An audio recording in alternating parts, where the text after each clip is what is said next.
आज का जो टॉपिक है वो है effect of dielectric on a capacitance of a capacitor.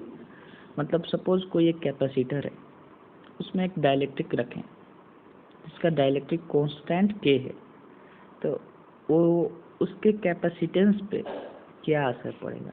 Capacitance increase होगा या फिर डिक्रीज होगा? वोल्टेज क्या होगा? इलेक्ट्रिक फील्ड क्या होगा? ये सारा चीज़ के बारे में आज हम लोग समझने की कोशिश करेंगे। ठीक है, तो आज देखना है पहला केस है। पहला केस क्या है कि चार्ज को कांस्टेंट करना है। किसको कांस्टेंट करना है? Charge remains constant, remains constant. अब चार्ज को कांस्टेंट कैसे करेंगे? चार्ज को कांस्टेंट कैसे करेंगे? मतलब एक बार बैटरी से कैपेसिटर को चार्ज कर दिए, कैपेसिटर को चार्ज कर दिए। इनिशियल इसका कैपेसिटी कितना था? C। अब क्योंकि ये पैरेलल प्लेट है तो epsilon A by T, epsilon A by D. अब इस बैटरी को चार्ज होते ही, बैटरी इस कैपेसिटर को चार्ज करते ही Q चार्ज इसको देगा। कितना देगा? Q चार्ज देगा। अब इस बैटरी को हटा देना है। क्या करना है? उस बैटरी को आप हटा दिए। जैसे ही battery is disconnected, when battery is disconnected,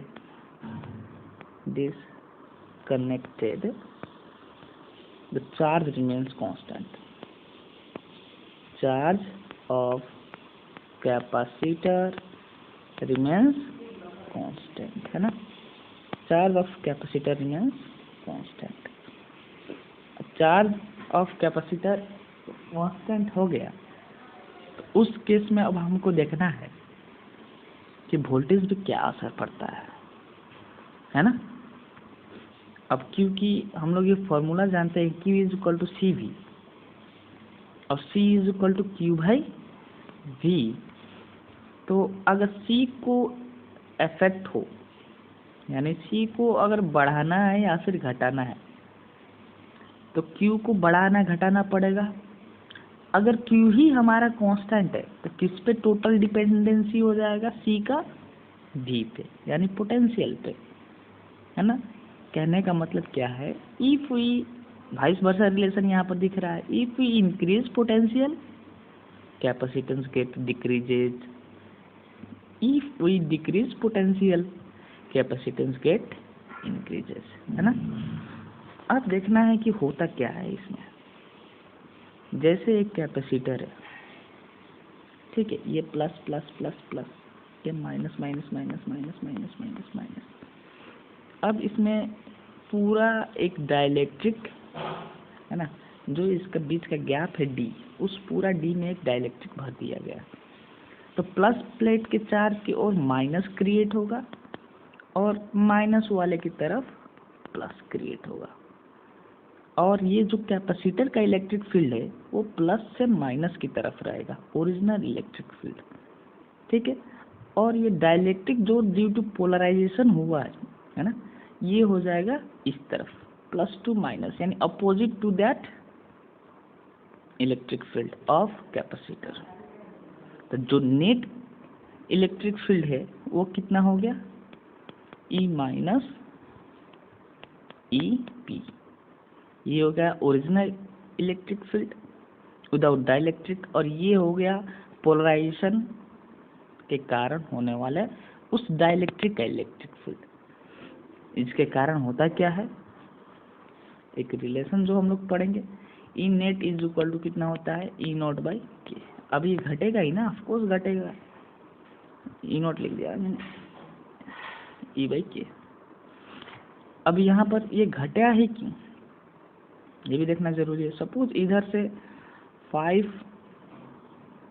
इस तरफ से 5 पेन चेंज कर लेते हैं, इस तरफ से 5 न्यूटन पर कूलम लगा इलेक्ट्रिक फील्ड, ठीक है। और इस तरफ से due to polarisation within dielectric 2, suppose इसमें 2 न्यूटन पर कूलम लगा, तो इलेक्ट्रिक फील्ड तो घटा ना, कितना? 5 - 2 that is equal to 3 newton पर कूलम।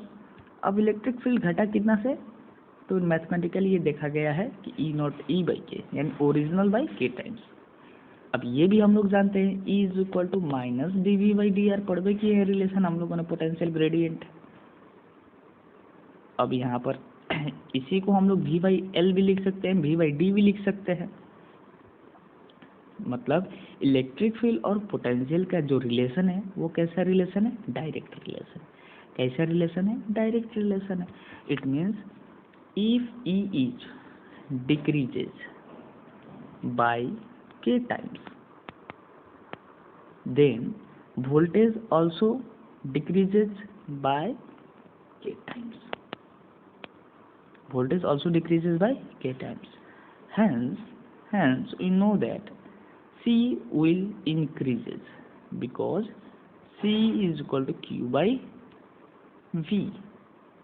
अब यहाँ पर Q तो कांस्टेंट है, क्या है, कांस्टेंट।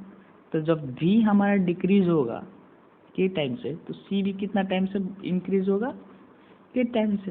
तो C न्यू लिखो, यानी C न्यू नया कैपेसिटेंस जो है वो कितना है, कितना है हम लोगों का, आई मीन के टाइम्स ऑफ C। और नया पोटेंशियल कितना आया, V बाई के। उसे इलेक्ट्रिक फील्ड कितना आया, E बाई के। और एनर्जी भी कितना हो जाएगा ये भी देख लो, हाफ सी वी स्क्वायर होता है, half C V square.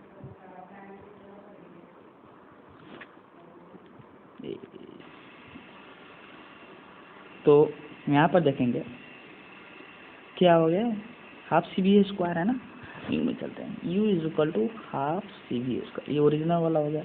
You new is equal to half C new V new square. Capacitance तो के टाइम से बड़ा है और वोल्टेज जो है के टाइम से डिक्रीज हुआ है, तो के स्क्वायर के कट गया, हाफ सी वी स्क्वायर, ये तो ओरिजिनल वाला हो गया, दैट इज यू बाई के। यानी हम लोगों ने क्या देखा है ना, इसी में लिख देते हैं दोस्तों, यू एनर्जी भी न्यू कितना हो गया, के टाइम से डिक्रीज हुआ। और ई सारा क्वेश्चन क्या हो गया, जब क्यू कांस्टेंट हो। ये रिलेशन हम लोग का आया, क्या आया, फिर से एक बार देखेंगे। If a capacitor is fully filled with a dielectric, is fully filled with dielectric of dielectric constant K and the battery is disconnected, तो क्या होगा, चार्ज कांस्टेंट, क्या होगा, चार्ज कांस्टेंट। अब मैंने ये बताया ही अभी, due to polarisation net electric field क्या होगा, डिक्रीज। अब जब नेट इलेक्ट्रिक फील्ड डिक्रीज होगा बाई के टाइम्स, है ना, तो electric field decrease by k times, this regards potential decrease by k times, this regards increment of capacitance and also the energy also gets reduced by k times। ठीक है, चलिए, thanks.